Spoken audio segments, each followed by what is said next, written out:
Good morning student. Welcome to e class. बच्चों, आज हम पाठ 16 जब मैं हनुमान बना पढ़ेंगे। बच्चों, ये पाठ एक बालक की मनोदशा के ऊपर है जो रामलीला में भाग लेना चाहता है और यकायक उसे हनुमान बनना पड़ जाता है और उसके बाद उसका क्या हाल होता है, वो किस तरह हनुमान का रोल अदा करता है, यही इस पूरे पाठ में दिखाया गया है। तो चलिए पढ़ते हैं। जब मैं हनुमान बना। रामलीला के दिन फिर आ गए थे। मुझे लगा शायद इस बार मेरी इच्छा पूरी हो जाए। हमारी गली में हर साल रामलीला होती है। असली रामलीला शुरू होने से ठीक पहले, केवल 4 दिन के लिए। और मेरी इच्छा थी कि इस रामलीला में राम बनने की। सबने मिलकर राय किया। यह तय हुआ कि राम का रोल निखिल करेगा। वह अपने स्कूल के नाटकों में भाग लेता था और वह चंदा भी दूसरों से अधिक उगाकर लाया था। मैंने कहा, मुझे राम नहीं तो लक्ष्मण ही बना दो। ऐसा मैंने यह सोचकर कहा कि मैं भी राम की तरह धनुष बाण लिए घूमूंगा। और मेघनाथ का रोल बीनू कर रहा था। एक दिन उसने मुझे पीटा था। हो सकता है मेघनाथ को मारने के सीन में मैं बीनू से बदला ले सकूं। इसके अलावा मूर्छा वाले सीन में 10-15 मिनट आराम से लेटना भी हो जाएगा। लक्ष्मण बनने की मेरी इच्छा प्रकट होते ही काटू ने मुझे टेढ़ी निगाह से देखा।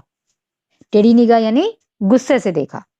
मैंने खुद ही कह दिया, नहीं, लक्ष्मण का रोल काटू ही करे तो ठीक रहेगा। तुम नहीं जानते काटू कितना खतरनाक है। वैसे उसका असली नाम तो कनक है, लेकिन सब उसे काटू ही कहते हैं। जब किसी के साथ उसकी लड़ाई हो जाए तो वह सामने वाले को कान पर ऐसा काटता है कि बंदर भी शर्मा जाए।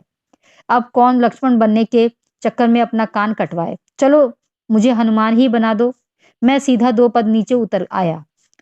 सीता बनने के लिए मेरे मन में कभी उत्साह नहीं जागा, क्योंकि फिर सारे बच्चे स्कूल में सीता सीता कहकर छेड़ते हैं।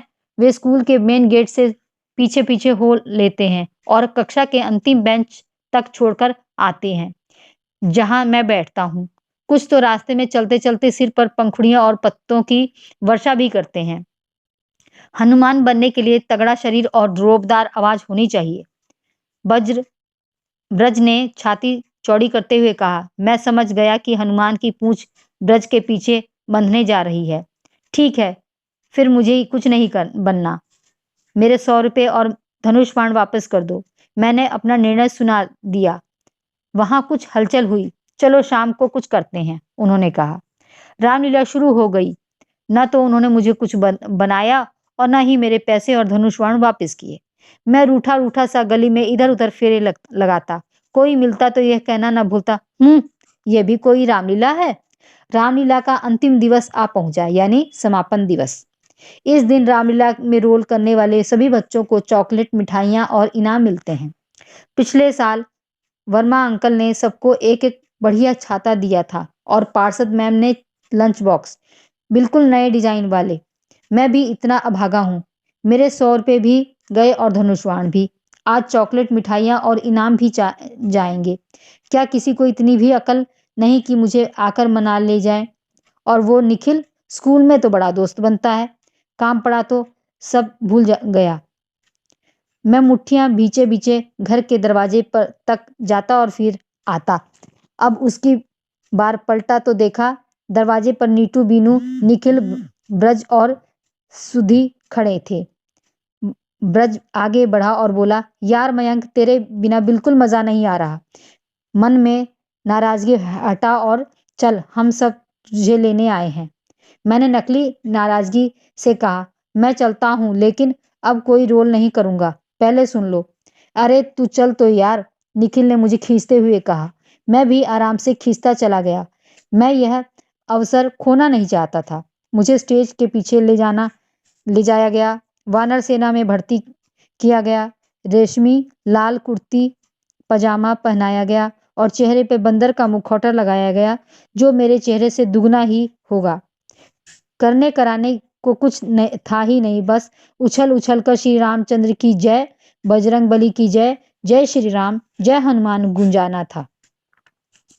तभी मैंने देखा कि नीटू और विभू कुछ खुसुर-फुसुर कर रहे हैं।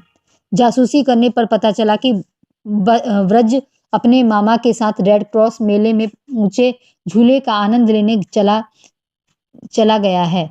ऊंचे झूले के लिए कुछ भी करने या कुछ भी छोड़ने के लिए वह हमेशा तैयार रहता था। नीटू मेरे पास आया और बोला, मयंक, तुम हनुमान बनना चाहते थे ना? आज तुम हनुमान का रोल करोगे। अभी? लेकिन मैंने तो कोई रिहर्सल नहीं की है। उसकी जरूरत भी क्या है? तुम काफी समझदार हो। जो डायलॉग बोलने हैं वो पीछे से लखू सबको बताता ही है। जैसा वह बताए बोलते जाना। तुम तो जन्मजात कलाकार हो। चलो कहकर उसने मुझे सीधा स्टेज पर धकेल दिया। मैं मुंह के बल गिरते गिरते बचा। स्टेज पर सबसे पहले तो राम बना निखिल चौंका। वह बोला, तुम यहाँ कैसे? अब मुझे यह पता नहीं कि वह मुझसे पूछ रहा था या अपना डायलॉग बोल रहा था। लखू पीछे से कुछ बोले तो मैं बोलूं। मेरा ध्यान और कान पर्दे के पीछे अटके थे। तभी लखू की आवाज आई, पूछ क्यों नहीं लगाई? मैंने दर्शकों की ओर मुंह करके कहा, पूछ क्यों नहीं लगाई? पूरी गली ठहाकों से गूंज उठी। निखिल मेरे निकट आकर फुसफुसाया, यार बोलना थोड़े ही था, लगानी थी। पीछे से लखू की आवाज आई, कूदो कूदो। मैं बोला, कूदो कूदो। गली में एक ठहाका और गूंज गया। मैंने नोट किया कि ठहाके लगाने के कारण गली में और लोग आते जा रहे थे। भीड़ बढ़ती जा रही थी। उन्हीं में मैंने मैडम दत्ता को भी देखा। वे हमारी विज्ञान की टीचर थी। उन्हें देखकर तो मैं हमेशा नर्वस हो जाता हूँ। मैंने शायद ही कभी विज्ञान का पूरा गृह कार्य किया हो। मेरा चेहरा देखकर निखिल के पीछे इशारा किया और पर्दा गिरा दिया गया। निखिल मुझे खींच कर ले गया और बोला, क्या कर रहे हो यार? आज रामलीला का आखिरी दिन है। सारा मजा किरकिरा हो जाएगा। प्लीज थोड़ा ध्यान से बोलो।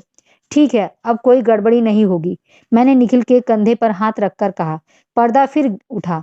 सीन बदल दिया गया। सीता अशोक वाटिका में अकेली उदास बैठी थी। मैं उसके पास पहुंचा, श्री राम की भेजी अंगूठी उन्हें दिखाई और बोला, आप चिंता न करें माता, प्रभु राम शीघ्र शीघ्र ही आपको यहाँ से छुड़ा ले जाएंगे।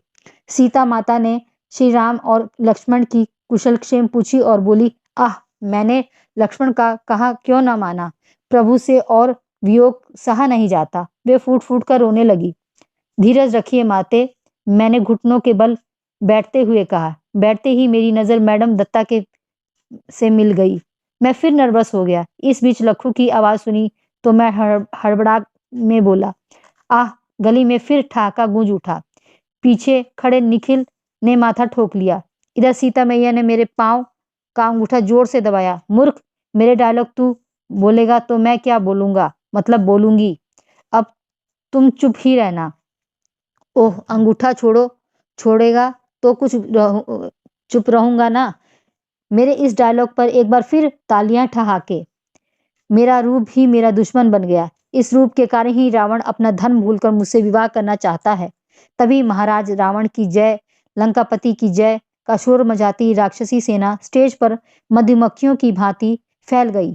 पीछे पीछे लंबे तगड़े मोटे ताजे लंबी मूछों वाले रावण महाराज नंगी तलवार लहराते पधार रहे थे।